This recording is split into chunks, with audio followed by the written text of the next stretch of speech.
Síguenos para más información relacionada con hormigas y no olvides suscribirte. Bueno, muy buenos días para todos. El día de hoy es nuestro cuarto día del Simposio Iberoamericano de Mirmecología versión en línea en su segunda versión. Para el día de hoy nos acompaña Laura Machuca en la moderación del primer bloque. Entonces, hoy daremos inicio.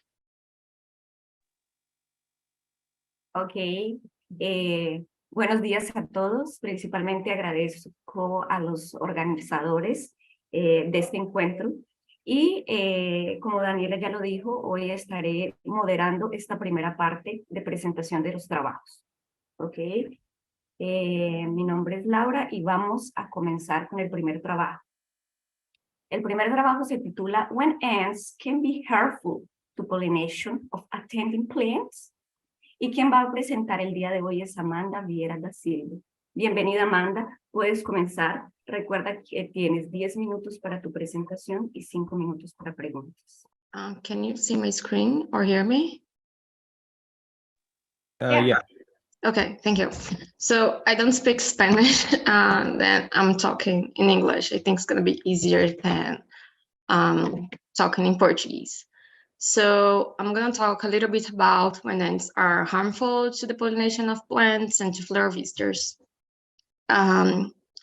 Basically, mutualistic interactions are interactions that benefits both individuals interacting in this interaction, but they have also costs. For example, in this plant secretes extrafloronnectary, which is the nectar outside the flower, and there's a cost to produce these extrafloronnectaries and also the nectaries. And this is called ecological costs. In the case of the protective mutualisms involved between plants and ants, so plants provide nutrition to the ants. In this case, in the extrafloronnectaries, some plants may provide housing for ants, which is called nomatia, but here we'll focus only on plants providing nutrition on extrafloronnectaries. And when ants are patrolling the plant, ants are pretty aggressive against herbivores. In this case, we have a grasshopper. So this is the benefit of having an ant in the plant. Basically, they reduce their herbivory damage by attacking the herbivores. But they can also, although they can also reduce their herbivory damage, they can also repel pollinators, being aggressive against them. So here we have some ants repelling a pollinator. So if ants are aggressive against pollinators, they are not completely benefiting the plant. So this is a negative effect of interaction between ants and plants, to plants and also to flora visitors. But this cost may be modulated by the identity or some ant traits. For example, some ants are completely aggressive, like the dominant ants. They recruit more ants, while subordinate ants are more calm or peaceful, even against herbivores, and they may be less aggressive against pollinators also. So basically, there is no consensus about the effects of ants on attended plants. And my goal here is to identify the ecological factors that affect the costs of ants to attended plants. So my hypothesis is that ants have an overall negative effects on the pollination of attended plants because they're aggressive against pollinators, and that ants have a negative effect on flora visitors and also on the reproductive performance of plants. And that subordinate ants may be, because they're less aggressive, they probably impose lower cost on the pollination of plants than dominant ants. And to evaluate this hypothesis, I conducted a meta-analysis. So I basically compiled everything on the literature that aimed to evaluate the role of plant protection by ants on plants and pollination, basically. So I did some searches. This yielded me 158 studies. Because this is a meta-analysis, we need to search everything that you can. So I used some keywords to search for a few more papers on Scopus and Web of Science. I also read all these 2 papers and the references within each of them, because they are papers pretty important in this area. And I also screened all the references in all the papers that include a few, that include the effects of ants on plants. So with this, I had a little more than 500 papers to read. And I used all the papers that evaluated the effect of ants on pollination or on plant reproductive performance. It's because I was interested in evaluating the effect of ants on pollinators. Of course, they need to be spatial and temporal overlap between ants and pollinators. All I did was experimental or observational, so no theoretical models. And of course, plants had to bear extra phyllonictaries, which attract the protective ants or the ant spot guards. And I collected data in which studies evaluated the effects of ants on plants with ants and plants without ants on visits and plant reproductive performance. And because this is a meta-analysis, we use different studies that measure different things. For example, to measure plant fitness, they could measure number of seeds or number of fruits, number of flowers that were fertilized, and we need to put everything together in the same currency. So this is called effect sizes. So when effect sizes are equal 0, ants have no effect on plants. When effect sizes are higher than 0, ants have a positive effect on attended plants, more seeds and more visits, for example. When the effect sizes are negative, ants have a negative effect on attended plants. So this is what I was expecting. HSG is my effect sizes. So when this is negative, ants are negative for the plants. When this is positive, ants are positive for the plants. This is regarding the visitation, the patterns of fleur visitation, and the patterns of plant fitness. And also evaluated the role of subordinate and dominant ants. And this is what I found. So again, we have this negative effect. So ants have a negative effect on plants, ants have a positive effect. When it's 0, ants has no effect on ants. And the size of the dot indicates the precision of that study. So it seems that ants have basically neutral effect on the pollination of attended plants. But there's a huge variation in the effect sizes. In some cases, of course, ants are positive to plants, but in other cases, ants are negative to the plants. Manda, você tem 2 minutos a mais. Okay. So when you think about plant fitness and plant visitation, ants have a negative but close to 0 also, and on plant fitness, positive but close to 0. So it seems kind of ants are basically neutral to ants. And then evaluating the role of the trait of the ants, it seems that ants have a negative effect on the patterns of fleur visitors, but a positive main effect on visitation for subordinate ants, but a negative for dominant ants. So basically, even if ants are negative or impose a cost on the fleur visitors, it doesn't seem to translate to plant fitness. And this could happen because just one or a few visits may be enough for the plant to be pollinated. Or another possible explanation is that because plants interacting with ants have lower levels of herbivory, so this could compensate the effect of ants on florovisters.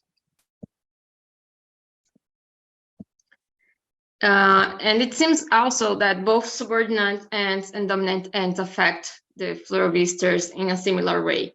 So it seems that aggressivity are not the thing explaining the effects of ants on florovisters, and they may affect by different traits. For example, subordinate ants are usually larger than dominant ants, and they have less pheromone trails. So the take-home message for this talk is that ants have a stronger effect on plant fitness actually than on florovisters, and that this protective ants has a positive effect for attendant plants, even in cases in which there's a conflict. So I want to thank you this segundo Simpósio Ibero-Americano de Mimicologia. And if you have some doubts, you can ask me, but you can also contact me. This is my email, my Twitter, and my website. Thank you. Ok, Amanda, muchas gracias por tu presentación y abrimos el tiempo para preguntas. Yo tengo uma pergunta, Amanda, desculpa. Vou fazer ela em português. Vocês, talvez, naquela meta-análise e na procura de aqueles artigos falando sobre esse efeito, encontrarem a forma de medir, na realidade, o efeito negativo que tem as formigas, ou a quantidade de energia que elas tiram daquelas plantas na produção de flores, como seria possível medir esse efeito que elas têm sobre a produção de flores que é feita pela planta? Uhum. Existem poucos trabalhos que avaliam esse efeito positivo da formiga na polinização via defesa, eu acredito. Não sei se eu vou conseguir responder a sua pergunta, na verdade. Na verdade, eu não lembro de nenhum artigo que tenha avaliado isso dessa forma, como você perguntou. Ok. Uhum. Ok. Amanda, muito obrigada. Muitas gracias. Uhum. Obrigada. Y vamos a dar continuidad a la siguiente exposición, al siguiente trabajo. El siguiente trabajo se titula The Hidden Role of Ants in Shaping Floral Visitation in the Brazilian Pampa, an Experiment in Eridium chamisonis Earth. Quien va a presentar el día de hoy es Daniel André de Carvalho. Daniel, seas bienvenido y recuerda que tienes 10 minutos para tu presentación y 5 minutos para tus preguntas. Bem, me escutam bem? Me escutam? Sí, te estamos escuchando. Certo, eu vou compartilhar a tela, só um minuto. Ok.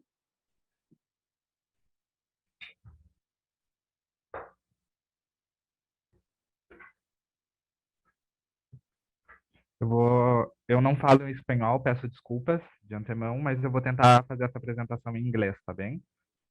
Claro. Então, good morning, everyone. My name is Daniel Carvalho, and today, sorry, eu não coloquei a apresentação. Só um minutinho. Agora sim, ok. Good morning, everyone. My name is Daniel Carvalho, and today we present the research that I conducted in partnership with the other authors, titled The Hidden Role of Ants in Shaping Floral Visitation in the Brazilian Pampa, and Experiment in Eridium chamisonis. This research is part of my master's degree program in animal biology at the Federal University of Rio Grande do Sul, Brazil. We know that the ants and plants establish a variety of interactions between cells, and that these insects can have a considerable effect on the tropic fauna in tropical forest trees.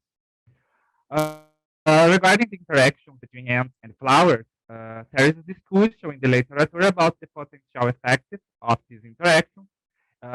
It's commonly reported that the presence of ants can have a negative character in interaction with flowers, since they can decrease the frequency of floral visitors and potential pollinators, directly affecting the reproduction of the associated plants. On the other hand, some studies also highlight positive effects of these interactions, as in some plants, and can deter less efficient pollinators and the floral herbivores.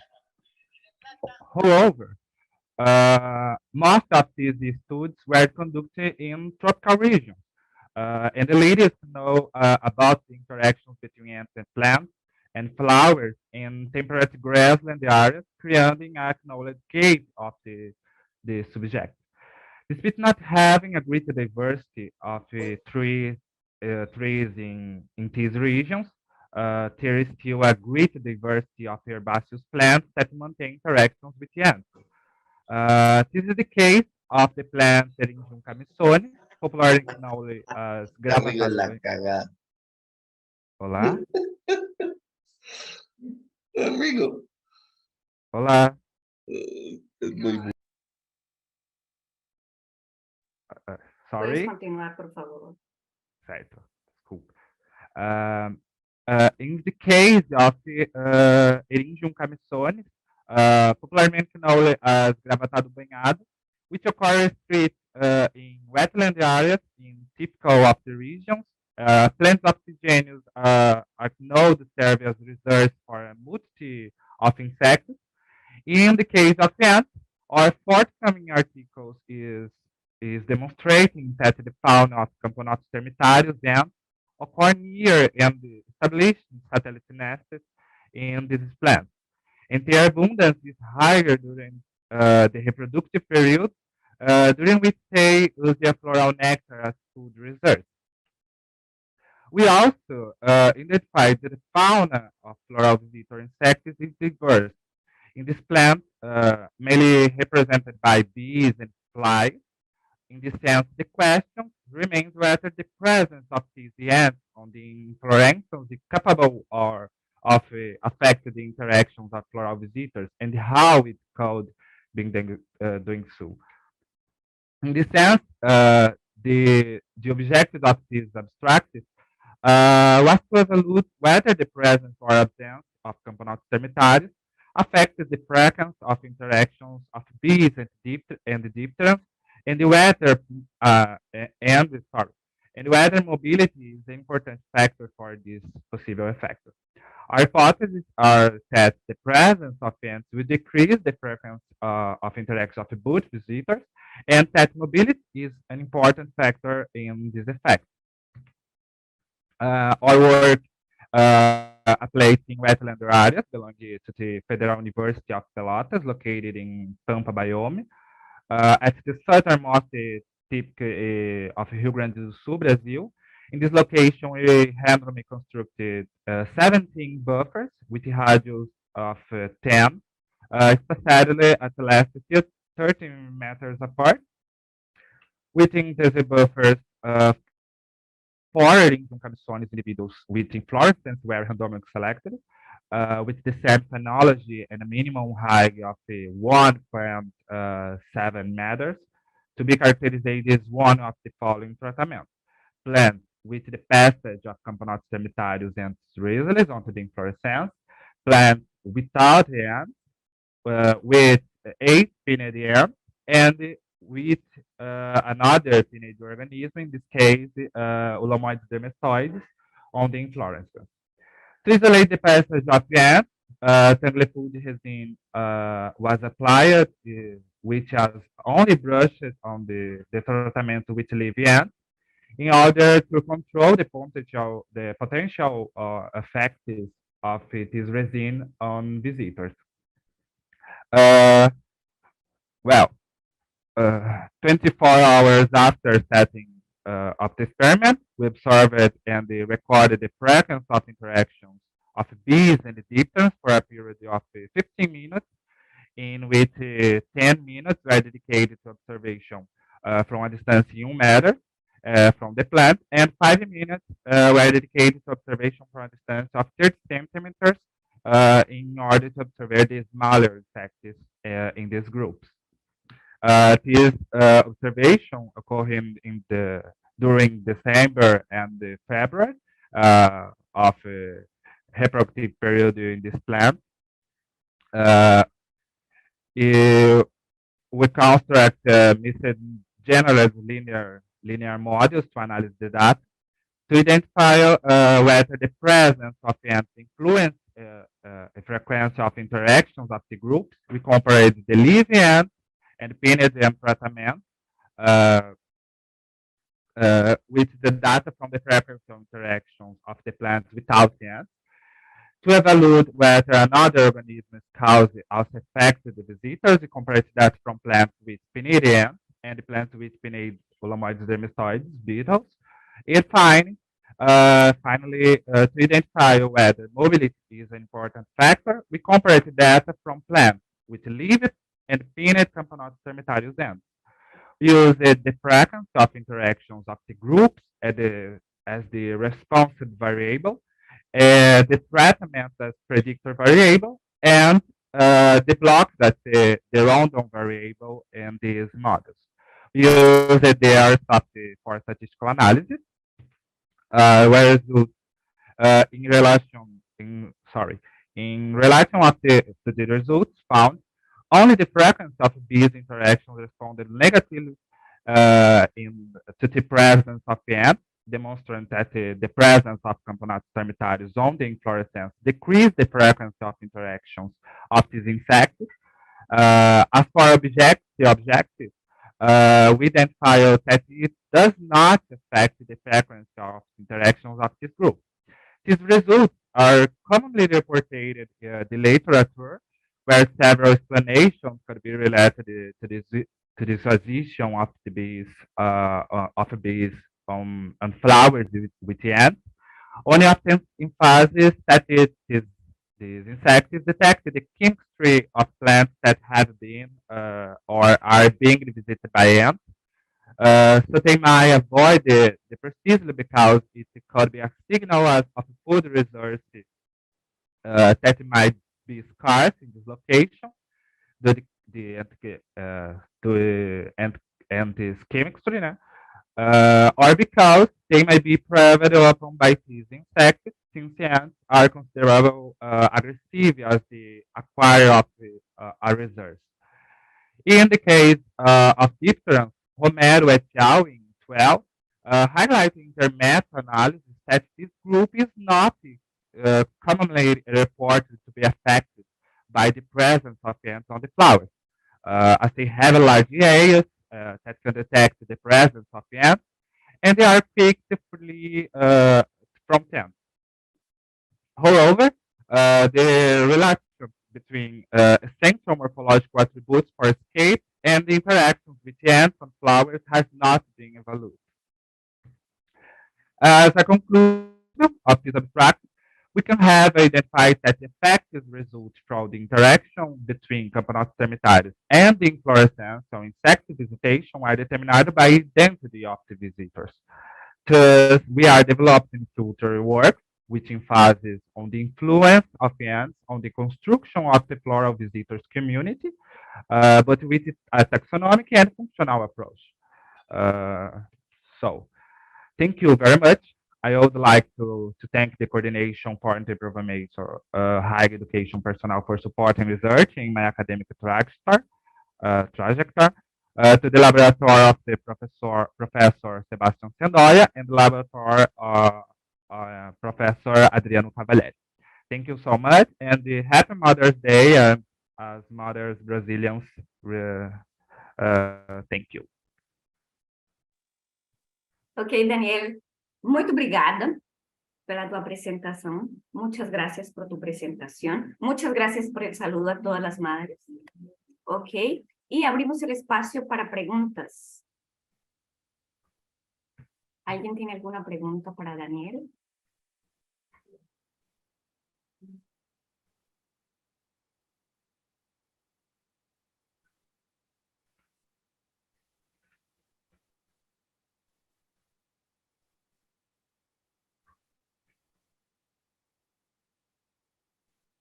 Daniel, enquanto as pessoas se animam a fazer alguma pergunta, eu posso te pedir um favor? Você pode voltar a slide da discussão, onde você mostrou que as formigas têm um efeito na taxa de visita das abelhas, mas não tem um efeito na taxa de visita dos dípteros, certo? Certo. Vocês têm uma hipótese sobre isso? Olha, não foi construída uma hipótese com relação ao porquê necessariamente as abelhas deixam de visitar plantas com formigas. A gente queria, no intuito de realizar se as formigas influenciam sobre as abelhas. E aí a única característica que poderia estar relacionada a isso é a questão, talvez, da mobilidade, que é o que a gente estava buscando avaliar, né? Para ver se a mobilidade das formigas, ou seja, se elas estarem se movimentando sobre as plantas, seria um fator importante. Mas existem trabalhos que falam justamente o que eu disse, da questão da parte química, né? Também das abelhas também não terem apêndices defensórios para a presença das formigas, e por isso elas não vão às plantas com as presenças das formigas.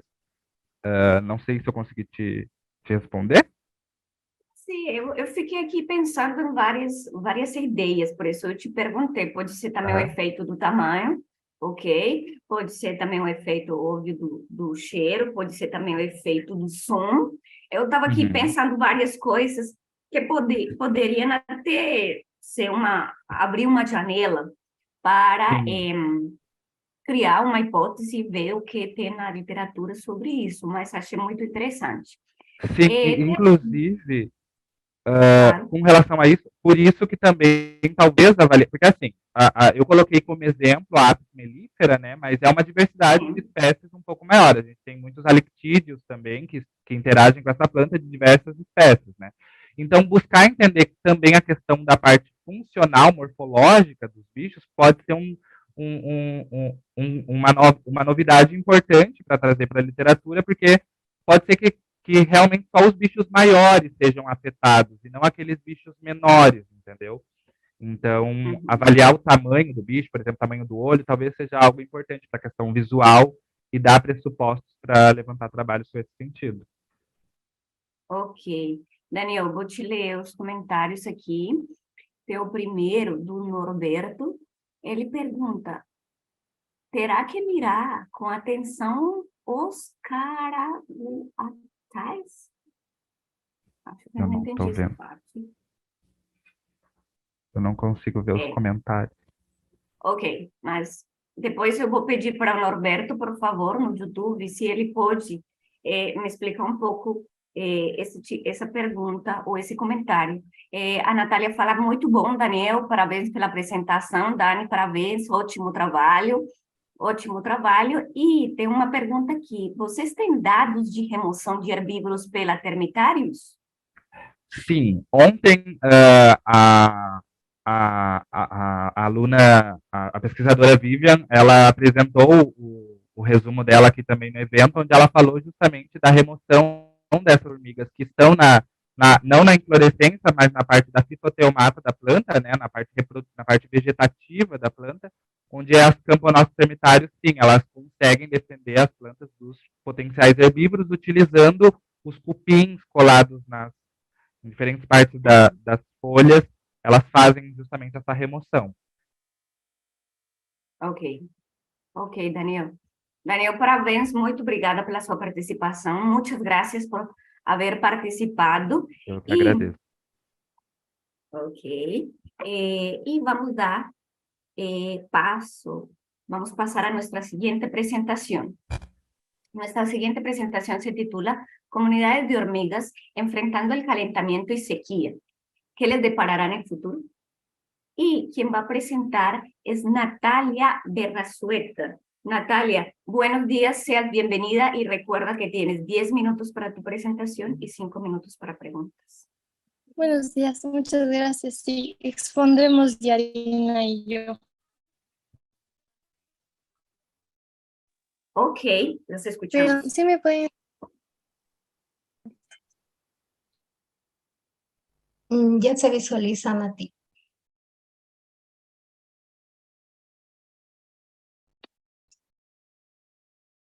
Ok, buenos días.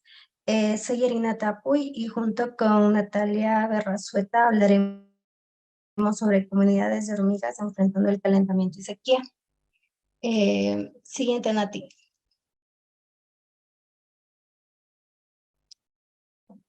El Parque Nacional Yasuní es uno de los espacios naturales dentro de la Amazonía Occidental con mayor biodiversidad en la Tierra, ya que concentra una proporción considerable de especies existentes en bosques tropicales. Y en esos bosques son una fuente sustancial de servicios ecosistémicos y por ello se vincula con la predominancia de especies de invertebrados, ya que su abundancia como su diversidad contribuyen al funcionamiento de esos ecosistemas. Nati, siguiente, por favor. Ok, las hormigas constituyen uno de los grupos más abundantes de insectos. Además cumplen con variadas funciones ecológicas, dado que utilizan distintos estratos de la nidificación, tienen un amplio espectro de alimentación y se asocian con numerosas especies de plantas y animales. Por ello, se consideran indicadores adecuados de calidad ambiental y su rápida respuesta a perturbaciones es predecible. Entre las características que hacen componentes importantes de la biodiversidad están su alta abundancia, pues constituyen una enorme proporción de la biomasa animal terrestre, su alta riqueza de especies, ya que sus mayores registros han sido reportados especialmente para el neotrópico. Asimismo, tienen una amplia distribución en muchas áreas biogeográficas y cumplen una amplia variedad de hábitats en la Tierra. Además, ocupan un amplio rango de nichos ecológicos que en muchos casos son importantes para el funcionamiento de los ecosistemas. Siguiente, por favor, Nati. En este caso, los efectos del cambio climático en ecosistemas forestales incluyen el calentamiento y la disminución de la calidad de la hojarasca. Es así que el clima más seco y cálido pronosticado para la Amazonía se evidencian con fuertes eventos de sequía y altas temperaturas, que podría repercutir en el rango de muchas especies. El calentamiento, en fin, afecta desde individuos hasta comunidades, al acelerar las tasas metabólicas y procesos bioquímicos de los organismos. Siguiente. Bien, en cuanto a la metodología, la fase de campo se llevó a cabo en el Parque Nacional Yasuní por Ryan Ford y colaboradores. Este parque se caracteriza por suelos del tipo ultisol y caoliníticos, con un alto contenido de aluminio y baja fertilidad. La fase de campo se realizó entre julio y agosto del 2018, siendo agosto el mes menos lluvioso del año. El diseño experimental se adecuó en un área de 15 por 20 metros en una zona alta detrás de la Estación Científica de Yasuní de la PUCE. Las unidades experimentales fueron cuadrantes de 40 por 45 centímetros que fueron sometidos a los tratamientos. Para la simulación de sequía se instalaron pequeños techos de 1.2 por 1.2 metros. Para el tratamiento de calentamiento se enterró un cable a 5 centímetros de profundidad que estaba conectado a un calentador asociado a un termostato que se encendía y apagaba automáticamente para mantener un diferencial de 3 grados centígrados más caliente respecto a la temperatura ambiente del suelo. Y la colecta de invertebrados se realizó 25 días después de la adecuación de los tratamientos. Cabe mencionar que en esta misma metodología se estudiaron diferentes factores, como la descomposición utilizando fibras de celulosa, así como la composición de comunidades de microorganismos como hongos y bacterias. Para Es decir, hubo un total de 40 tratamientos, 10 de control, 10 de calentamiento, 10 de sequía y 10 de calentamiento más sequía. La colecta de invertebrados se realizó 25 días después de la adecuación de los tratamientos y se utilizó el método de muestreo de Winkler, tamizando la hojarasca gruesa de la fina, que se colocó en un embudo Berlés durante 72 horas para filtrar los invertebrados edáficos que cayeron en un frasco colector con etanol al 70%. Para el el procesamiento de las muestras se limpiaron inicialmente separando los invertebrados de restos de hojarasca y partículas de suelo. Posteriormente se los clasificó hasta la resolución taxonómica más alta posible, llegando a género y algunos hasta especie, con diferentes fuentes como AntWeb o YSIB, que es una base de fotos del Museo de Invertebrados de la Pontificia Universidad Católica del Ecuador. Además utilizamos diferentes libros como el de Fernández 2003, que es la introducción de las hormigas en la región neotropical, y de Fernández y colaboradores del 2019, que se titula Hormigas del Neotrópico, Hormigas de Colombia. Adicionalmente, se les midió el largo, ancho y alto en milímetros utilizando el ocular milimetrado del estereomicroscopio para posteriores cálculos de biovolumen como un proxy de la biomasa. En cuanto a los resultados y discusión, cabe mencionar que el enfoque principal de este estudio es la composición de las comunidades edáficas. Sin embargo, para esta presentación hicimos un subset de los datos, dado que Hymenoptera fue uno de los órdenes más abundantes en el estudio general, principalmente hormigas. Y para la construcción de estos gráficos se utilizó RStudio con el paquete de ggplot. Aquí vemos que las subfamilias más abundantes fueron Formicine, Ponerine y Myrmicine, lo que coincide con otros estudios. Asimismo, Myrmicine es la subfamilia más abundante e hiperdiversa de Formicide, dado que existen alrededor de 6.700 especies descritas repartidas en 155 géneros. Se encontraron 914 individuos repartidos en 25 géneros y 77 morfoespecies, siendo los géneros más abundantes Wasmannia, Solenopsis y Pheidole. Y aquí los que se encuentran sin barras es porque ocurrieron una sola vez. El Pheidole también se caracteriza por ser un género bastante conspicuo y abundante, especialmente en bosques húmedos del neotrópico. Chicas, tienen 2 minutos más.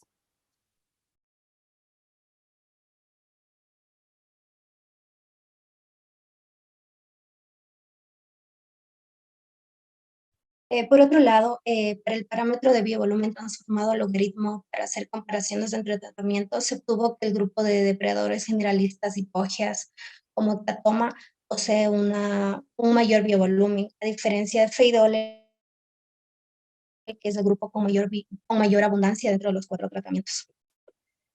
Nati. Bien, adicionalmente, construimos un gráfico de escalamiento multidimensional no métrico o NMDS, en donde tanto los ejes como la orientación son arbitrarios. Aquí podemos ver que hay un solapamiento de los polígonos respecto a la composición de las comunidades de hormigas, lo que nos indica que no existe una diferencia entre tratamientos. Sin embargo, este puede ser un dato interesante, pues demuestra que existe cierto grado de resistencia a los cambios ambientales por parte de las comunidades de hormigas a corto periodo de tiempo, es decir, a corto plazo. Pues existen otro tipo de grupos, como los colémolas, que suelen ser bastante vulnerables a este tipo de cambios y bastante sensibles, lo que no ocurrió en este caso.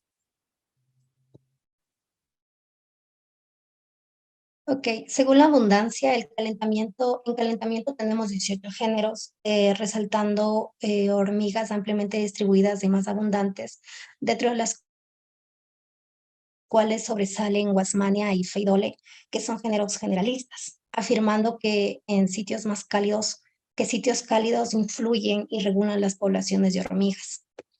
Investigaciones anteriores establecieron, además, que en sitios más calientes hay más especies que en los sitios fríos. Se observa menor abundancia en sequía y algunos autores han observado anteriormente este fenómeno y explican que este hecho se debe a una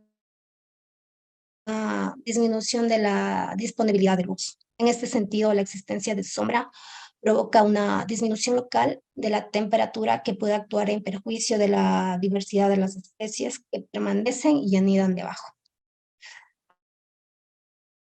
A pesar de que no se encontró diferencias significativas respecto a la diversidad en la composición de hormigas, ya que respondieron igual ante los tratamientos, se considera que este patrón puede cambiar si se analiza desde el punto de vista de grupos funcionales, ya que constituye una herramienta que posibilita la identificación en la estructura de comunidades, permitiendo realizar comparaciones de tanto a nivel de comunidad como de ecosistemas. En conclusiones, el tratamiento de calentamiento presentó el mayor número de morfoespecies, abundancia y biovolumen. El efecto de los tratamientos se vio solapado, lo que probablemente se deba a que este estudio es a corto plazo y a una escala espacial reducida. En conclusión, esta línea de investigación relacionada con cambios futuros extremos es necesaria para comprender la respuesta de las comunidades del suelo y su efecto en el funcionamiento del ecosistema. Gracias.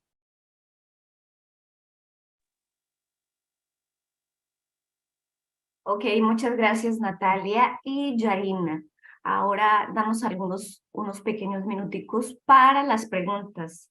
¿Alguien de las personas que nos acompaña tiene alguna pregunta? Francisco tiene una pregunta, con mucho gusto.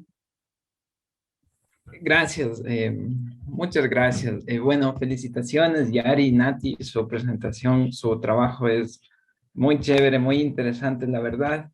Y bueno, yo quería preguntarles, ¿qué es lo que creen, digamos, además de la humedad, o sea, de la sequía, digamos, y el calentamiento, qué creen que es lo que está pasando en, digamos, el entorno, bueno, en ese pequeño entorno que se modificó?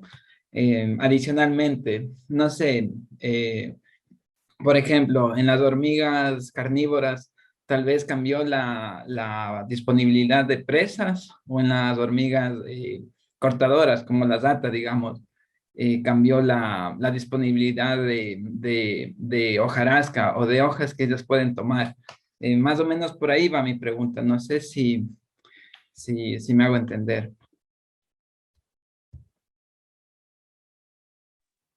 O sea, ¿a qué te refieres? ¿A si hubo cambio en la disponibilidad de recursos?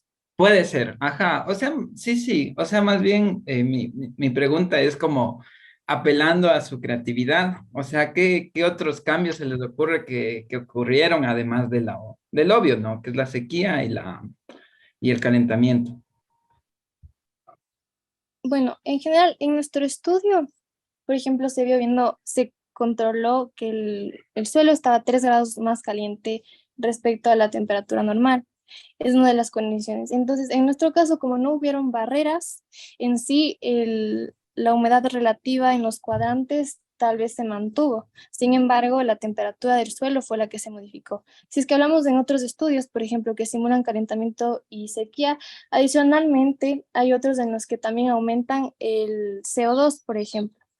Entonces ahí tal vez se podría hacer como condiciones más controladas y ahí podríamos ver como tú te refieres al cambio en los recursos.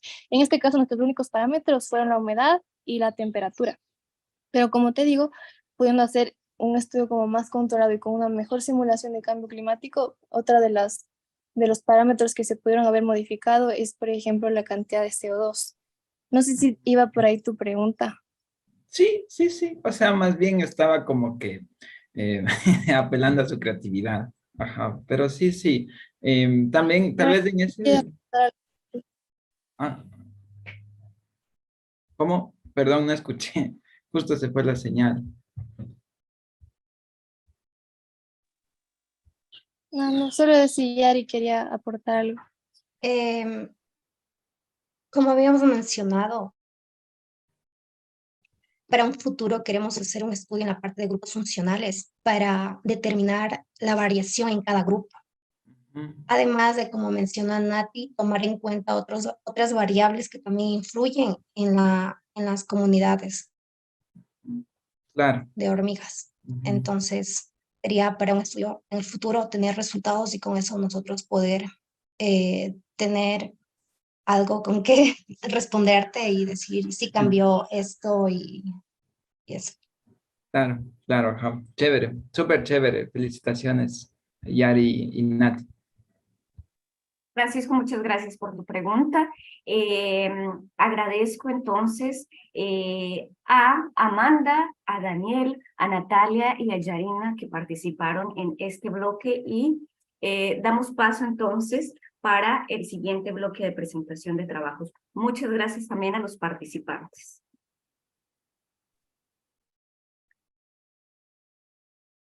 Muchas gracias, Laura. Bueno, vamos a continuar con el bloque L, en el cual daremos inicio con la presentación de Darío Larrea, que trata sobre están en todos lados, pero son las mismas. Ensamblaje de hormigas en 13 ecorregiones de la provincia de Corrientes, Argentina.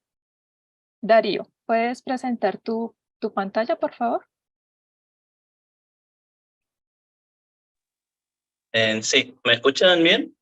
Te escuchamos perfecto. Bien, ahí ya presento. ¿Se ve ahí? Perfecto, puedes comenzar, Darío.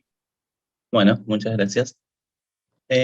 Bueno, como ya les mencionaron, soy Darío Larrea y voy a hablar sobre ensambles de hormigas en 3 regiones fitogeográficas de la provincia de Corrientes en Argentina. Como ya se ha mencionado reiteradas veces a lo largo de estas 4 jornadas, las hormigas presentan una gran diversidad, una gran abundancia y están bien representadas en todos los ecosistemas terrestres, particularmente en la región tropicales y subtropicales, presenta una gran diversidad y un gran endemismo. En Argentina cuenta con 700 especies de hormigas aproximadamente, distribuidos de la siguiente manera en todas las provincias. Y como se puede apreciar en el mapa, la región del norte de Argentina es donde se centra la mayor diversidad de hormigas del país.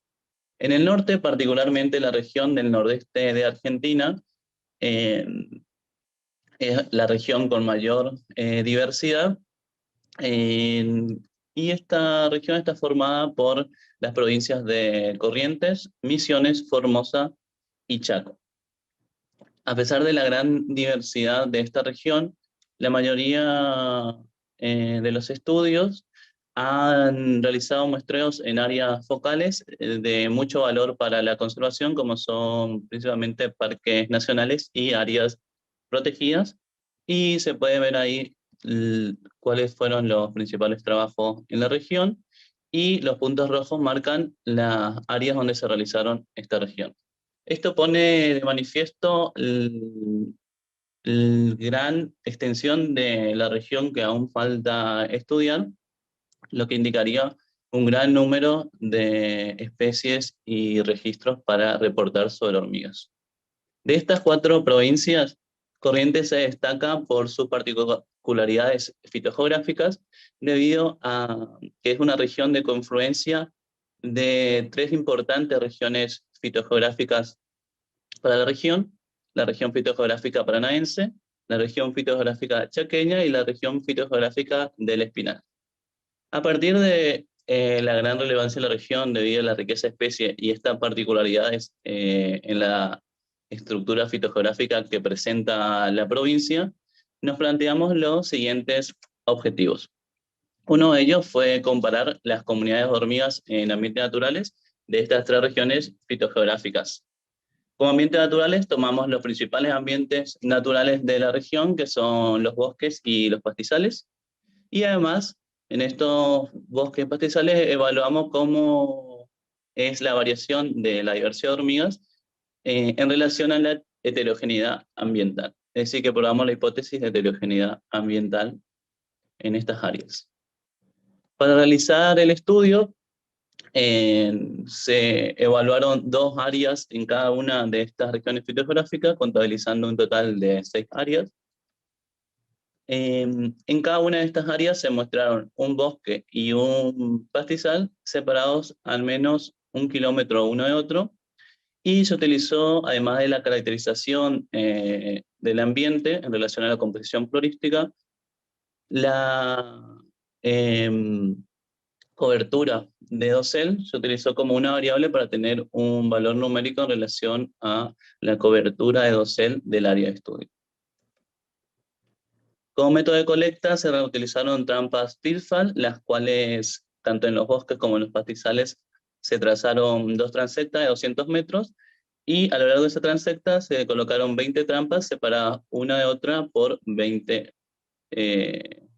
10 metros.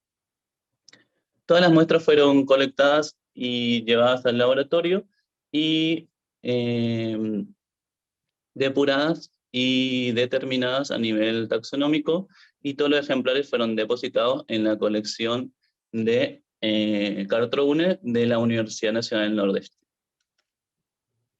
Bien, en relación a los resultados obtenidos, en este análisis de regresión lineal, que lo realizamos para evaluar la influencia de la cobertura del dosel sobre la riqueza y la diversidad, como diversidad se consideró el índice de Shannon-Weaver, y como se puede ver, hay una relación entre el aumento de la cobertura de dosel y el aumento de la riqueza y la diversidad de hormigas.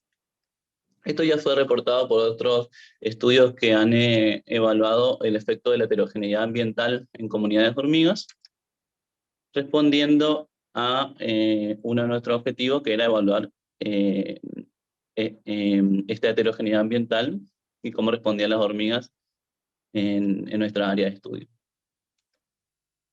Para responder al segundo objetivo, en el NMS se puede observar cómo se distribuyen la estructura de las comunidades y se puede apreciar que los bosques presentan comunidades muy similares y no se agrupan en relación a las particularidades de las regiones biogeográficas, es decir, que todos los bosques estudiados en todas las regiones fitogeográficas tendrían la misma estructura en relación a los ensambles de hormigas, mientras que los pastizales sí presentarían particularidades asociadas a las regiones biogeográficas.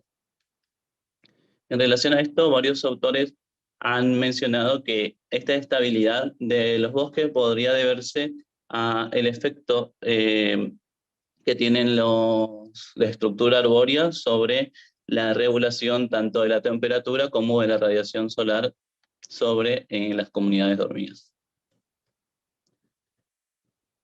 Más detalles respecto a este estudio van a encontrar en este paper, donde además hacemos análisis de beta partición y otras aproximaciones estadísticas que exceden el tiempo de la exposición.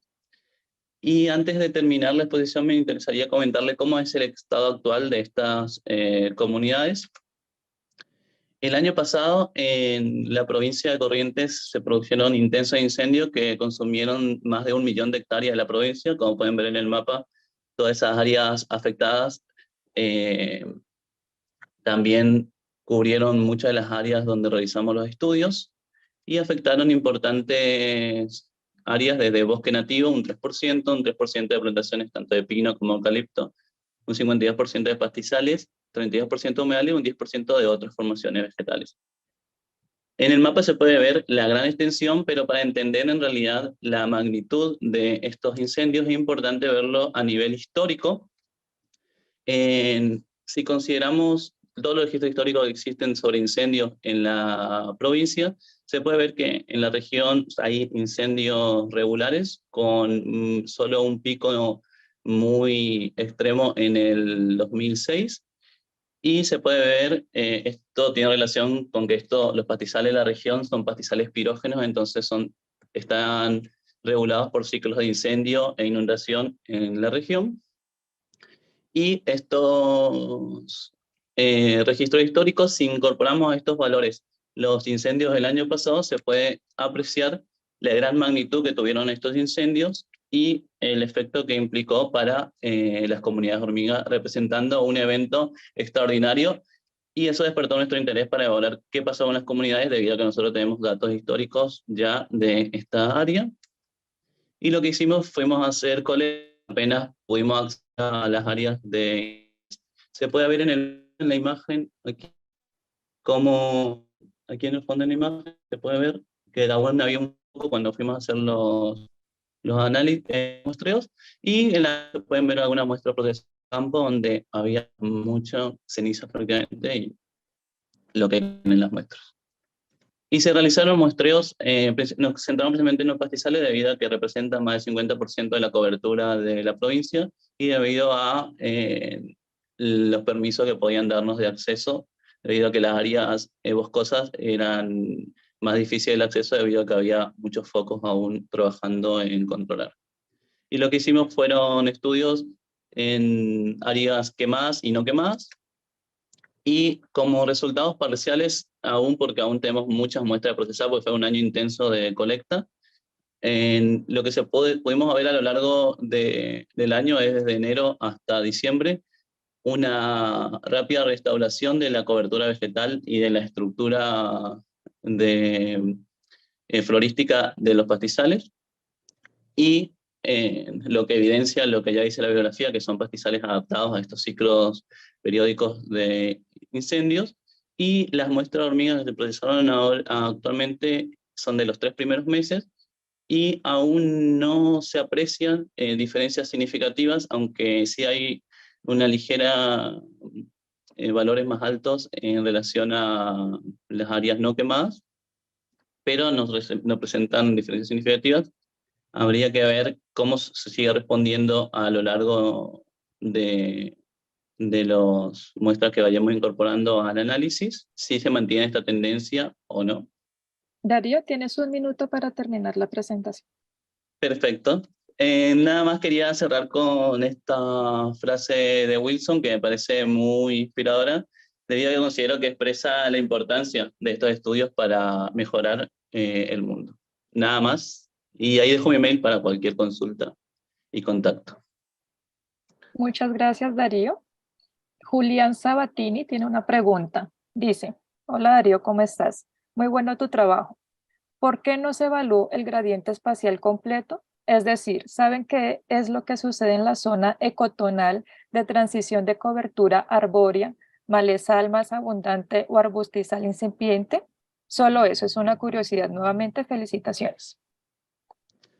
Bien, principalmente fue debido a la accesibilidad de las áreas, porque muchas de las áreas de la provincia de interés para estudios de ecología o son áreas conservadas, es decir, que no se pueden realizar estudios de colecta activa o muestreos intensivos, porque son áreas 100% conservadas, y muchas de las áreas también son productivas, es decir, que tienen dueños privados. Entonces la accesibilidad que tuvimos fueron principalmente a bosques y pastizales que son más extendidos, y las áreas de transición no obtuvimos la suerte de poder acceder a ellos.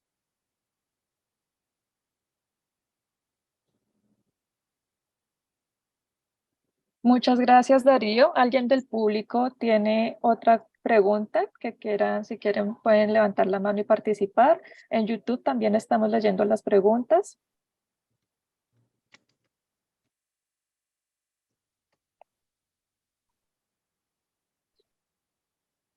Bueno, mientras tanto, Darío... Leticia Ríos levantó la mano. Leticia, puedes abrir tu micrófono. Sí, hola, buenos días. Mi pregunta para Darío es, si entendí bien, la medida de la heterogeneidad fue la cobertura vegetal. ¿Crees que haya otras características del ambiente que estén contribuyendo a la heterogeneidad? Sí, particularmente en los pastizales, lo que se puede ver al menos es que los pastizales sí, en relación a la composición y la estructura que tienen, son muy distintos en cada una de las regiones fitogeográficas.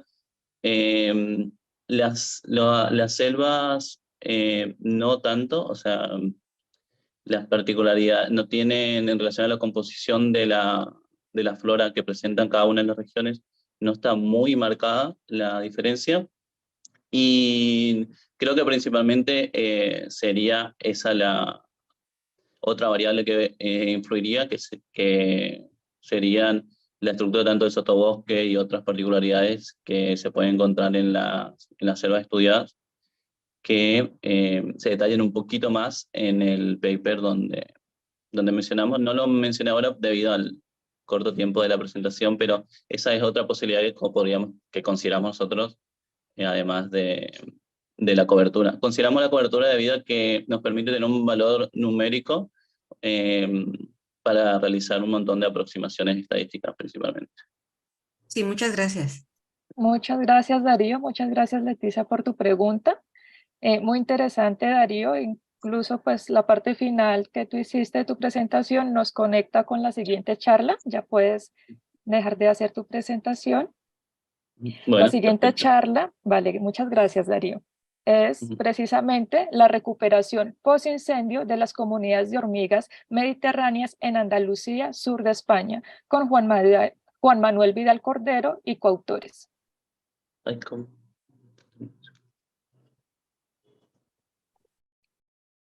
Entonces, Hola, ¿se Juan me escucha? Manuel, bienvenido, te escuchamos perfecto, puedes iniciar. ¿Se me escucha y se me ve? Sí, señor. Y vamos a ver si la presentación...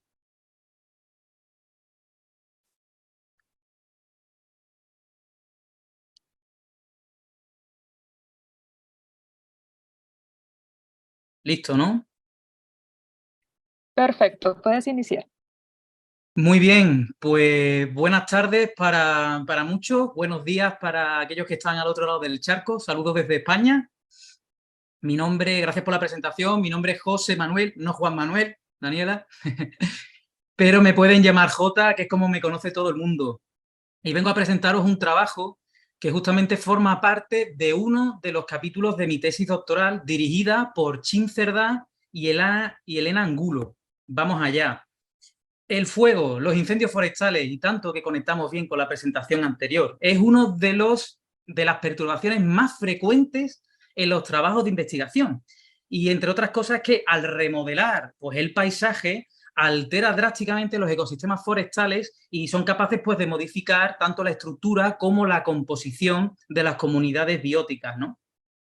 Tradicionalmente, la mayoría de estudios a lo largo de la historia se han centrado en estudiar los efectos del fuego sobre las plantas, pero es verdad que recientemente hay muchos estudios que están explorando los efectos del fuego sobre las comunidades animales, concretamente artrópodos también, ¿no? En las regiones mediterráneas, el fuego es la perturbación más preocupante cuando hablamos en términos de conservación de la biodiversidad. En España, sin ir más lejos, desde la década de los 70, se lleva viendo cómo se ha transformado ese régimen natural de incendios forestales que teníamos por un régimen antrópico, un régimen tirado de la mano del hombre, en el cual, pues gracias o por culpa de la deforestación, la fragmentación del hábitat, el aumento de las temperaturas con el cambio climático, la despoblación rural, todo esto ha contribuido a que se cambie ese régimen natural y que tengamos unos incendios forestales pues con unas características un tanto diferentes, ¿no? Mayor intensidad, mayor severidad, mayor extensión, que ocurren con mayor frecuencia. Y es por eso por lo que pues, es tan importante estudiar sobre la diversidad, sobre la biodiversidad, el efecto que tiene este régimen actual antrópico de los incendios forestales. Entonces, el trabajo, como he comentado anteriormente, pues forma parte de uno de los capítulos de mi tesis, en el cual estudiamos el efecto que tiene el fuego sobre la estructura y la composición, tanto taxonómica como funcional, de las comunidades de hormigas en Andalucía, en una escala espacio-temporal. Ahora explicaré en qué consiste eso. Y a modo de primicia, bueno, primicia no, porque ya se lo he contado a mis familiares y a los amigos, pero justamente esta semana ha sido aceptado en Science of the Total Environment, así que estamos alegres, estamos contentos, ¿no? Porque el trabajo pues, ha visto luz. Y bueno, ¿dónde y cómo? Pues como he dicho, en Andalucía. Para aquellos que no conozcan Andalucía, es la comunidad autónoma que se encuentra más al sur de España, una comunidad autónoma que de punta a punta pues, va a tener pues, más de 500 kilómetros y con una superficie de más de 80.000 kilómetros cuadrados. En Andalucía, pues concretamente seleccionamos 35 zonas a lo largo de toda Andalucía, esas 35 zonas, ahí tenemos ese gradiente, esa escala espacial. En esas 35 zonas, pues comentaros que tenían en común, entre otras cosas, que eran sistemas de coníferas que se vieron en algún momento afectados por un incendio forestal. En cada una de esas zonas se seleccionaron 2 áreas, un área que fue afectada por el incendio y un área control, donde se llevó a cabo un muestreo exhaustivo de la mirmecofauna, utilizando para ello las conocidas pitfall traps, las trampas de caída, que se dispusieron en unos transeptos de 15 trampas separadas por unos 5 metros, y se pusieron pues 2 transeptos en las áreas quemadas, 2 transeptos en las áreas no quemadas, con una separación de mínimo unos 200 metros aproximadamente entre transeptos. Y bueno, estas trampas se dejaban 48 horas. Y bueno, ¿dónde está la escala temporal? Pues ahora mismo lo explico, no os preocupéis. De las 35 zonas, aquí tenéis algo menos de la mitad como ejemplo. Si os fijáis, cada una tiene una fecha marcada, y es que cada una de estas zonas, pues el incendio actuó en una fecha diferente, de manera que nosotros muestreábamos desde zonas tan recientes como esta primera de Doña Ana, que se quemó en el 2017 y fue muestreada 2 semanas después, a zonas en el otro extremo tan antiguas como la de Alhama, en Granada, donde el muestreo se llevó a cabo 41 años después de que la zona se quemara. Y ahí tenemos entre medio pues un gradiente temporal que hace referencia justamente a esa parte de la escala temporal. Bueno, ¿y qué encontramos? Pues encontramos más de 70.000 hormigas, que son las que recogimos, ¿vale? Las trampas de caída. Y estas hormigas, pues, a la hora de determinarlas, encontré pues 61 especies, 23 géneros englobadas en 5 subfamilias. Bueno, vale, comparado con aquellas que se encuentran en las regiones tropicales, lo mismo nos parece tanto, pero aquí sí os puedo asegurar que es bastante. De hecho, así lo muestran estas curvas de rarefacción realizadas para las zonas quemadas y no quemadas, en la que, como veis, la curva casi toca la asíntota horizontal, mostrando que es un estudio robusto en el cual recogimos pues, la mayoría de las especies. ¿Y qué pasó con la estructura de las comunidades de hormigas? Pues que se vio afectada por el fuego, tanto taxonómica como funcionalmente. De hecho, vimos cómo significativamente pues, las zonas quemadas presentaron en relación a la divergencia funcional menor divergencia, valores de divergencia funcional que las zonas control, pero en relación a la taxonómica, ¿no? Pues presentaron mayores valores de abundancia, de diversidad, de riqueza de especies en las zonas quemadas, ¿no? De hecho, el factor tiempo, no hubo diferencias significativas a lo largo del tiempo tras los incendios, de manera que estas diferencias, este efecto de fuego se mantuvo durante esos 41 años. Esto se apoya con otros estudios en los cuales pues, se demuestra cómo al abrir la cobertura, al abrir la vegetación, pues se originan nuevos nichos abiertos que son susceptibles de ser colonizados por especies propias de zonas abiertas, como veremos ahora más adelante. Bien, otra cosa interesante que vimos fue que las comunidades de hormigas, mejor dicho, la riqueza de las comunidades de hormigas de las zonas quemadas fue mayor a la de las zonas no quemadas, como muestra en este mapa de interpolación en la que predominan los colores cálidos, rojo, naranjas y amarillo, ¿vale? De manera que eso, justamente esas zonas quemadas presentaban mayor riqueza global que las zonas no quemadas. Otra cosa que José Manuel, se puede ver aquí... José Manuel, tienes 3 minutos de presentación. Perfecto, perfecto. También se puede ver en este gráfico de uso de hábitat, de índice de uso de hábitat, en el cual los valores negativos están relacionados con el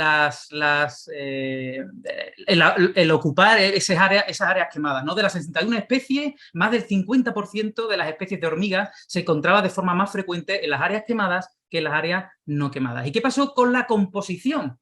Pues la composición taxonómica se vio afectada por el fuego, no la funcional, pero también se vio afectado la composición taxonómica por el tiempo transcurrido tras el incendio y por la interacción de estos dos factores. Si lo mostramos aquí gráficamente con este NMDS, dividiendo ese tiempo transcurrido tras el incendio en 3 categorías, para la categoría 1, los incendios recientes de 0 a 4 años, la categoría 2 de 5 a 12 y la categoría 3 de 15 a 41, vemos como las comunidades de hormigas asociadas a áreas quemadas es más pequeñita en la categoría 2 y 3 que la asociada a áreas no quemadas, pero quizá algo también muy interesante es que las comunidades de hormigas asociadas a áreas quemadas presentaban especies propias de zonas abiertas, como son especies granívoras estrictas, como Gonioma y Osiopomirme, especies como las del género Meso, o las propias especies de hormigas del desierto, del género Cataglypsis. Mientras que en las zonas control, presentaban especies asociadas más a la vegetación, ¿no? Más ligadas a esta, que o bien nidifican, se alimentan de la vegetación,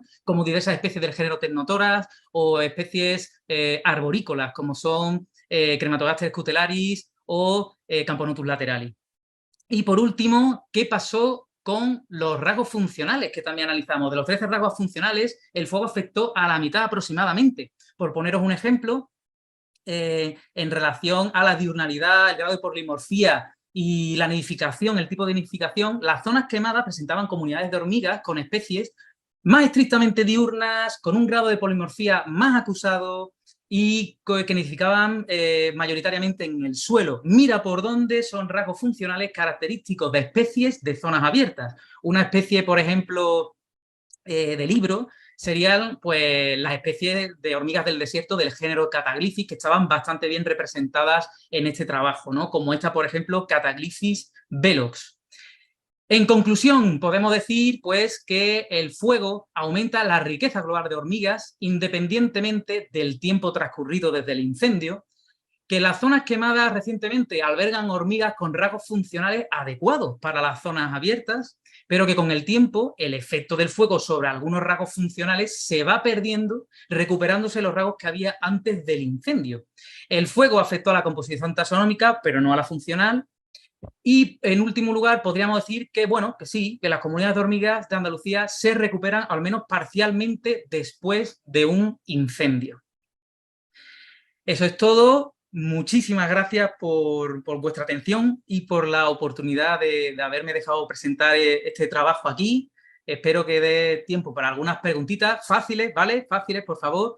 Y a aquellos que no se le ocurran ahora las preguntas, bueno, podéis encontrarme en todas las redes sociales bajo el nombre de esta cuenta. Muchísimas gracias, José Manuel. Qué pena por cambiarle el nombre. Entonces, abrimos el espacio de preguntas. Recuerden que por el chat de YouTube los leemos y por el chat de la plataforma Zoom también. Las personas que se encuentran dentro de la sala y quieran abrir el micrófono para participar, lo pueden hacer levantando la mano. Tenemos un comentario del chat de Jennifer Andrea Carreño. Muchas gracias, José Manuel, por tu presentación. Mientras escriben las preguntas, yo tengo una, José Manuel. Dime, Daniela. ¿Por qué piensan o qué variables crees que pudieron favorecer que se fuera aumentando la comunidad de hormigas después de los incendios? Sí, es interesante esa pregunta porque acabas de dar en la clave. Ha sido hiper, mega, ultra complicado encontrar un patrón. De hecho, parece que está planeado, pero os traigo el material suplementario en el que, bueno, no todo es el material suplementario, pero sí os traigo, pues mira, a muchas de las variables que fueron analizadas, ¿vale? De hecho, hicimos análisis de componentes principales donde agrupamos una serie de variables bioclimáticas, ¿no? E incluso, pues bueno, variables relacionadas con la longitud, la latitud, la elevación, la litología, incluso los tipos de pinos, porque no todos eran siempre la misma especie de pino. Y la única que se relacionó con ese aumento de la riqueza global, la única que se relacionó en ese caso fue la latitud, ¿vale? Obviamente esa escala espacial, obviamente jugó un importante papel, puesto que, como he dicho, Andalucía es gigante, es bastante grande y, bueno, las condiciones obviamente propias del medio eran diferentes. Una de las cosas que se nos vino a la cabeza al principio fue eso, fue justamente, pues bueno, como algunas zonas tienen especies de pinos diferentes, la regeneración tras el incendio puede ser diferente también porque no todos los pinos se regeneran de la misma forma después del incendio. Pero no. A la hora de analizarlo, estadísticamente no vimos diferencias significativas en ese cambio de riqueza con las especies de pino. Así que, bueno, sí, nos ha costado. Ese cambio de riqueza tiene todavía la búsqueda y captura de un patrón, sí. Muchas gracias, José Manuel. Natalie Forero tiene otra pregunta. Primero te agradece por la presentación y ella dice, ¿este aumento de riqueza después de un evento de fuego puede ser por especies invasoras? Es decir, ¿es un aumento de especies o es un aumento de especies nativas? Perdón. Sí, buena pregunta. Muchas gracias por hacerla. Pues realmente en las 35 zonas creo recordar, si la memoria no me falla, la única especie invasora que pude encontrar y de forma muy, muy localizada fue Linepitema humile, la hormiga argentina, y no fue esa la razón, ¿no? Hubo más bien un reemplazo de especies. Como he comentado anteriormente, hubo un reemplazo de especies en las cuales, pues, esas zonas abiertas, digamos, pues fueron susceptibles de ser colonizadas por otras especies propias de zonas abiertas, ¿no? Como de especies nativas. Muchas gracias, José Manuel, por tu presentación. Ya A saben que vosotros. lo pueden seguir en sus redes sociales. Y si las otras personas, ustedes por el chat pueden seguir interactuando. Si le tienen más preguntas, ahí las vamos dejando y José Manuel puede seguir respondiendo por medio del chat. Continuamos. Ya, José Manuel, muchísimas gracias por tu presentación. Ya puedes dejar Muchas gracias. de presentar pantalla. Y continuamos con Leticia Ríos Casanova y coautores con el tema Hormigas y restauración ecológica, un metaanálisis considerando los sitios degradados y los gremios tróficos. Perdón. Leticia. Y buenos ¿puedes días. presentar? Buenos días, Leticia. ¿Puedes presentar tu pantalla? Sí. ¿Ya la pueden ver? Sí. Muy Perfecto. bien. Ya puedes comenzar. Muy bien, muchas gracias. Pues buenos días a todos. Este es el trabajo que voy a presentar, que lo hicimos junto con Héctor Octavio Godínez.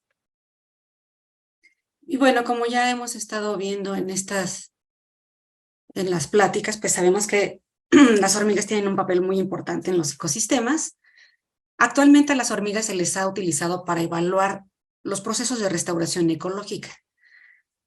Porque son sensibles a los cambios ambientales y porque la respuesta de las comunidades de hormigas puede ser un indicativo de lo que está ocurriendo con otros grupos, por ejemplo, con otros animales o con las comunidades de plantas.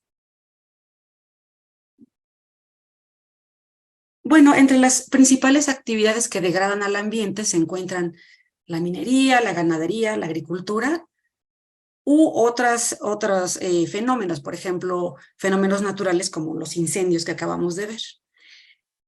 Y la respuesta de las comunidades de hormigas son variables, pero en la literatura hemos encontrado que la minería es una de las actividades humanas que causa más daño a las comunidades de hormigas, provocando, por ejemplo, una disminución en el número de especies o en el número de grupos funcionales. Bueno. Para mitigar los efectos de estas actividades, se ha utilizado la restauración ecológica. Y bueno, la restauración ecológica, que puede ser activa o puede ser pasiva. Se ha visto también la respuesta de las comunidades de hormigas a las diferentes actividades humanas, como ya lo he dicho, a la minería, a la agricultura. También otro factor que tiene efecto sobre las comunidades es el tiempo que lleva actuando la restauración y sin duda el bioma en el cual se realiza la restauración. Pues no es lo mismo en una selva que en un pastizal, etc. Las respuestas que se han encontrado, algunas de las respuestas que se han encontrado de cómo responde la comunidad de hormigas a la restauración, bueno, se ha encontrado que se restauran o se reponen más rápidamente el número de especies y el número de gremios funcionales cuando se utiliza restauración pasiva que cuando se utiliza restauración activa.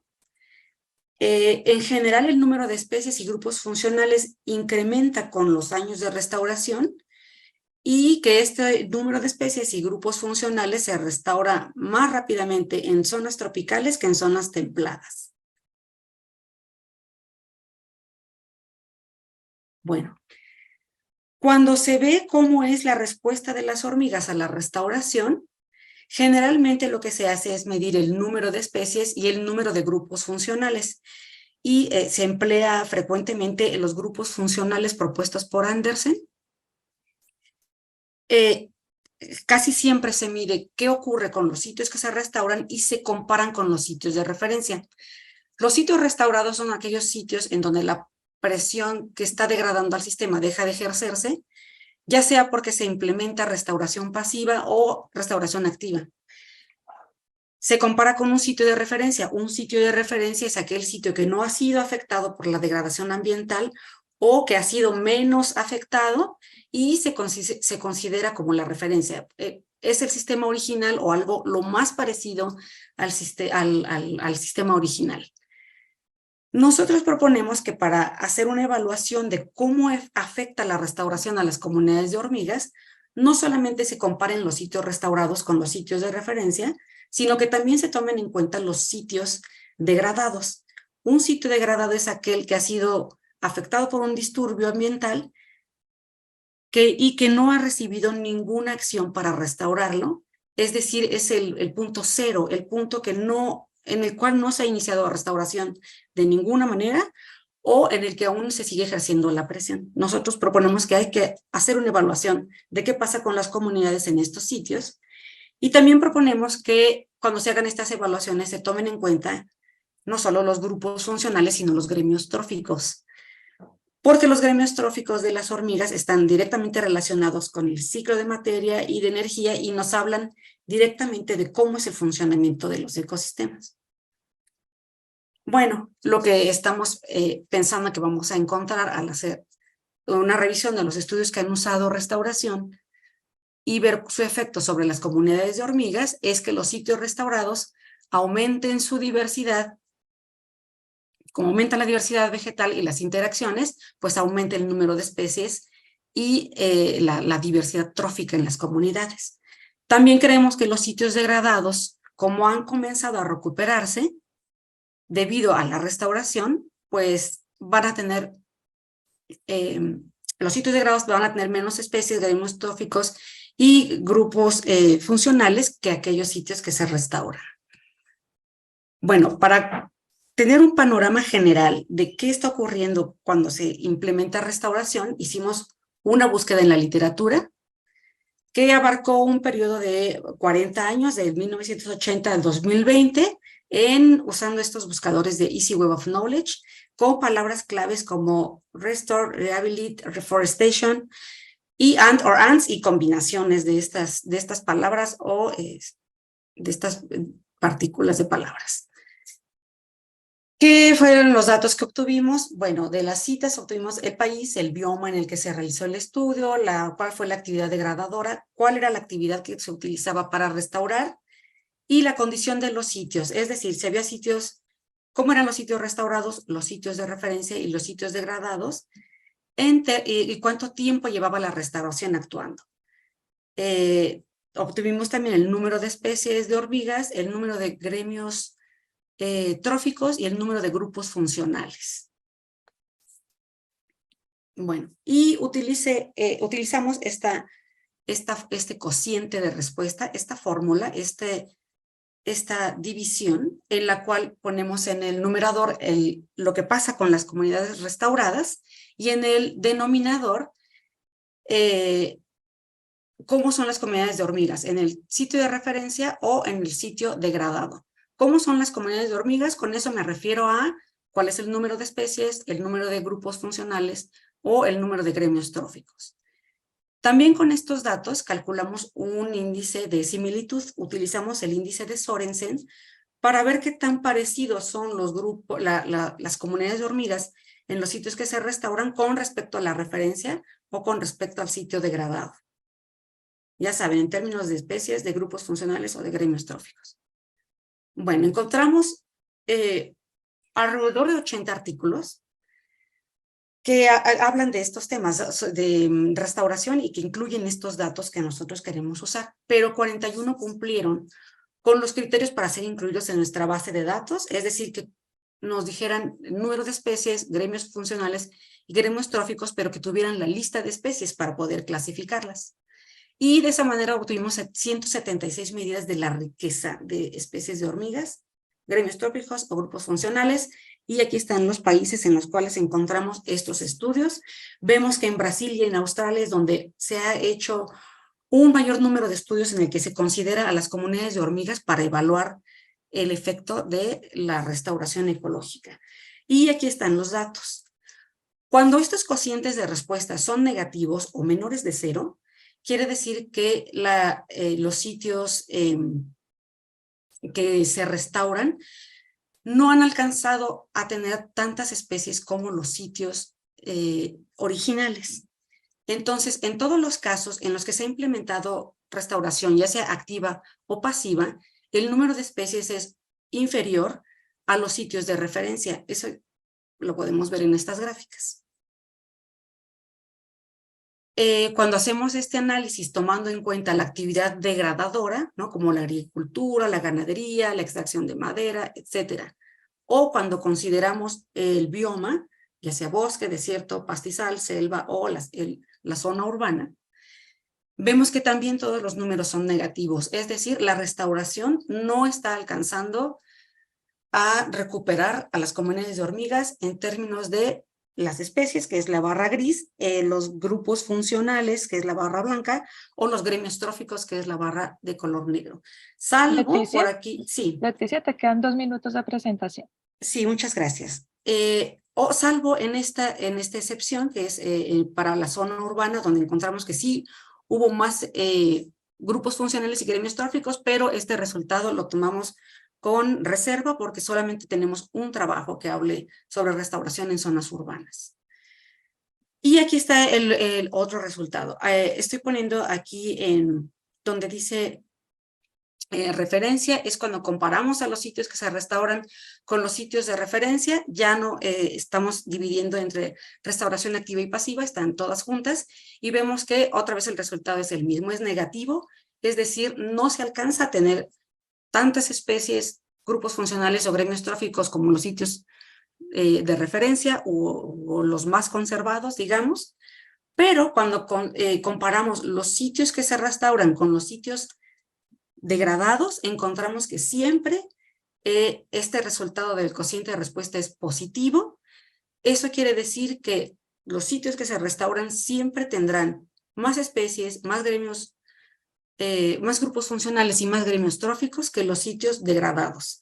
Es decir, la restauración siempre está de alguna manera incrementando a las hormigas en estos sitios, ¿no? Perdón. Bueno, cuando analizamos cómo es el paso del tiempo, es decir, ¿qué sucede con las comunidades de hormigas? Mientras más tiempo lleve actuando en la restauración, encontramos lo siguiente. Con los diamantes que están en color gris, vemos la comparación entre sitios restaurados conforme a los sitios de referencia y vemos que la tendencia es que cada vez se parezcan más los sitios que se restauran a los sitios a los que queremos llevar la restauración, a los sitios originales. Esta tendencia siempre es a que mientras más años pasen, más se va a parecer un sitio que se restaura al original. Y con los diamantes que están huecos, lo que podemos es la comparación entre el sitio que se restaura y el sitio degradado, y lo que vemos es que conforme pasa el tiempo en el que está actuando la restauración, los sitios que se restauran se parecen cada vez menos a los degradados, entonces eso nos puede dar un indicio de que las comunidades de hormigas están empezando a recuperar. Entonces, bueno, nuestras conclusiones son estas, ¿no? La restauración siempre va a tener un efecto positivo sobre las comunidades de hormigas, aumentando el número de especies, grupos funcionales y gremios tróficos con respecto a los sitios degradados. No se alcanza a tener el mismo número de especies que en el sitio de referencia, y que a mayor tiempo de restauración, pues mayor va a ser la similitud entre los sitios que se restauran y los sitios de referencia, y se van a separar más en similitud a los sitios degradados. Y bueno, eso es todo de mi parte. Muchas gracias.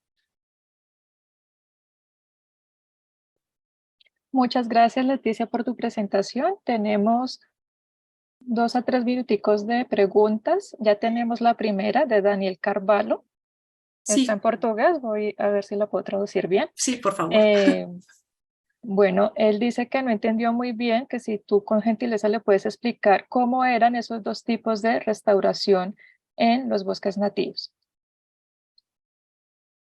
Bueno, lo que hicimos fue tomar de la literatura si es restauración pasiva o restauración activa.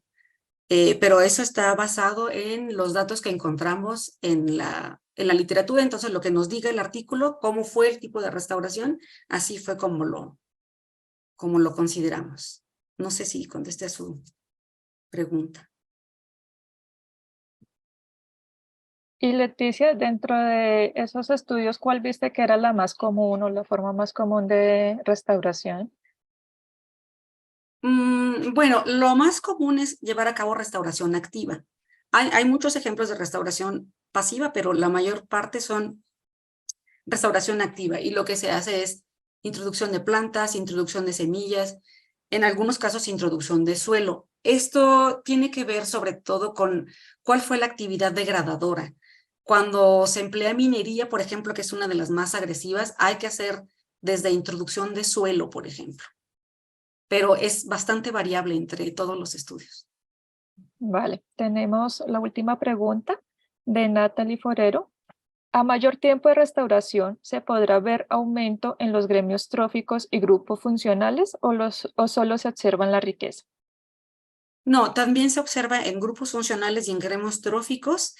Sin embargo, el resultado más claro es con la diversidad, con la riqueza de especies. Diversidad no, riqueza, el número de especies. Vale, muchísimas gracias Leticia por tu presentación. Daniel Sí. te responde que comprendió ahora, que muchas gracias. Sí, de nada. Muchas gracias Leticia. Ahora pasamos a la siguiente presentación, es en português. Entonces, agora continuamos com a apresentação Comunidade de Formiga do Solo em área de pastagem com uso sucessivo e de longo prazo de dejeto líquido de suínos, de Bianca Zulin e coautores. Bianca, você Bom pode dia. colocar sua tela. Bom dia, bem-vinda.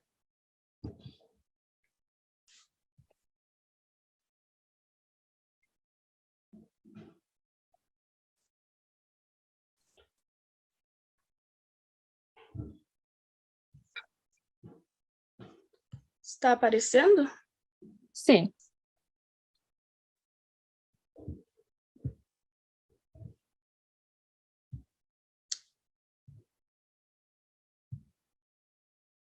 A apresentação está aparecendo?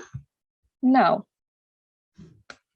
Nós podemos ver sua tela, mas na apresentação você tem o correio, o e-mail aberto.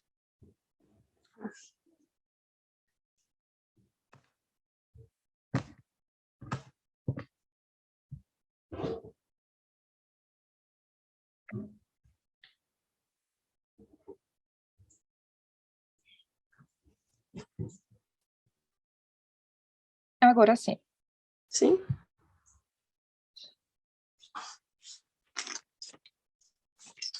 Você tem 10 minutos para apresentação e 5 para perguntas. Você pode começar. Ok. Bom dia a todos. Meu nome é Bianca Zulin. Eu sou estudante de agronomia do 4º semestre da faculdade da Universidade Estadual do Rio Grande do Sul, do Brasil. Vou apresentar o projeto sobre a comunidade de formigas do solo em áreas de pastagem com uso sucessivo e de longo prazo de dejeto líquido de suínos.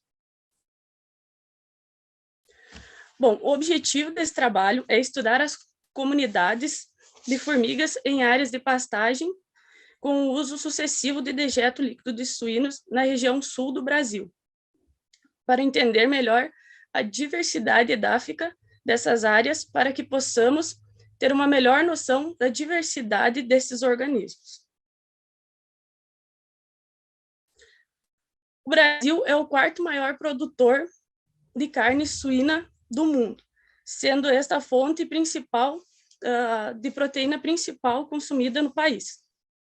Na nossa região sul do país, essa atividade agropecuária podendo ser realizada em pequenas propriedades familiares, sempre associada à produção de bovinocultura de leite, sendo esses dejetos utilizados como fertilizante nas pastagens, que seria o principal fonte de alimento destes bovinos. Bom, as formigas edáficas, elas desempenham uma importante função no solo, respondendo às mudanças do sistema de manejo, podendo ser utilizado como um bioindicador da qualidade do solo, também fazendo a ciclagem dos nutrientes. O Brasil, ele detém a maior diversidade de formigas das Américas, podendo dizer também que do mundo. Bom, as formigas, elas podem agir no controle biológico em agroecossistemas, nas populações de algumas pragas indesejáveis. Também elas contribuem na movimentação da matéria orgânica, dispersando algumas sementes, fazendo a aeração do solo com ninhos. Bom, na primavera de 2021, foram instaladas 27 armadilhas do tipo Provide em uma área, numa propriedade rural, no interior do município de Três Passos, aqui no Rio Grande do Sul. Essa área era 23 anos já que sucessivamente era aplicado esse dejeto líquido de suínos. Bom, foi utilizado para fazer a captura, né, desses micro-organismos, desses organismos, uma garrafa PET de 2 litros, com 4 janelas de 4 por 6 centímetros cada, com uma solução do tipo Provide, sendo esta constituída basicamente de álcool, água e glicerina. Esse Provide ele foi feito por um grupo de pesquisa de Santa Maria, que pode ser utilizado para fazer a captura de diversos tipos de organismos.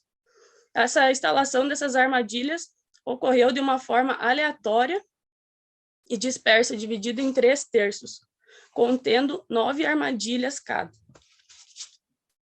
Aqui foi dividido numa área declivosa entre o terço superior, terço médio e o terço inferior. Cada terço, né, continha 9 dessas armadilhas para fazer a captura mais aleatória desses organismos.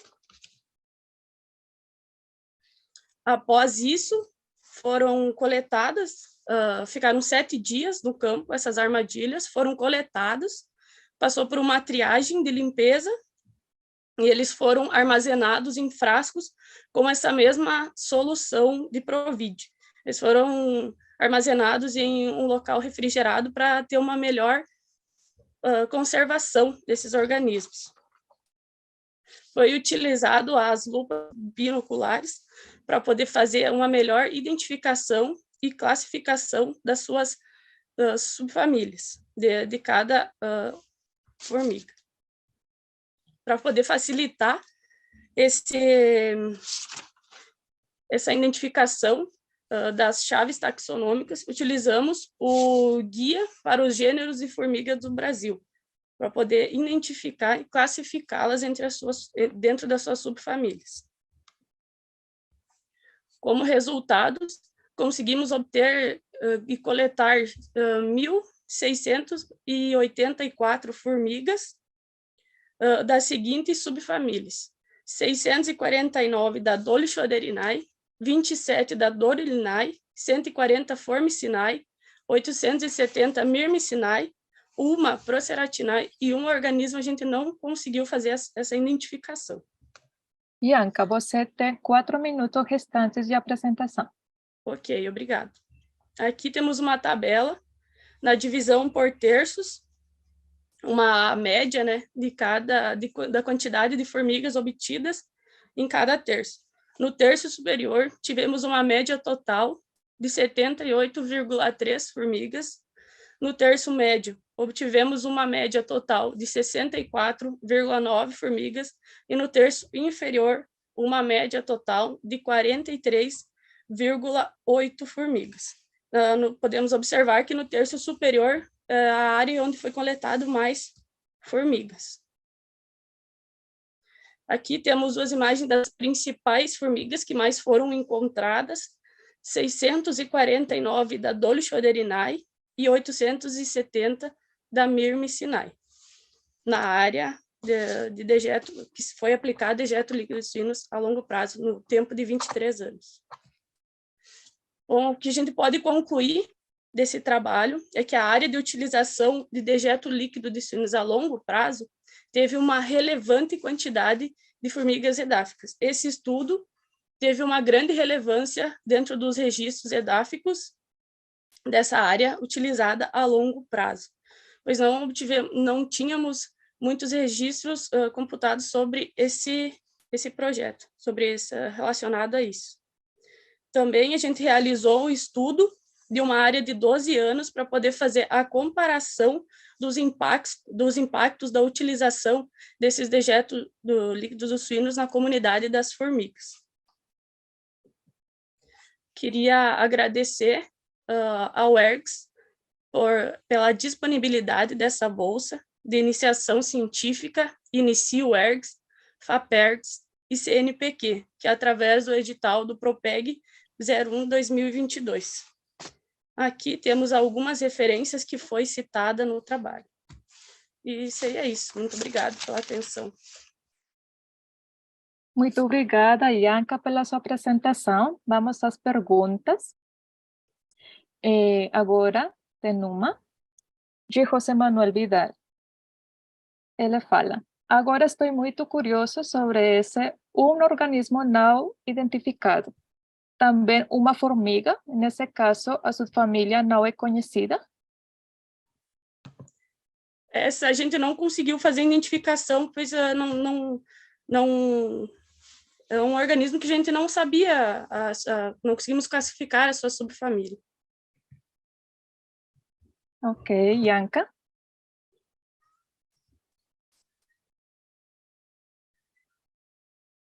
Eu tenho uma pergunta, Ianca. Que relação você encontra entre os dejetos líquidos de suínos com a comunidade de formigas que você encontrou? A comunidade, creio que seja relacionada à área e à região que elas foram coletadas, né? Cada região, teria um subconjunto, subfamílias de formigas. Eu acho que ele poderia ter um impacto tanto como negativo quanto positivo. Muito obrigado, Ianca.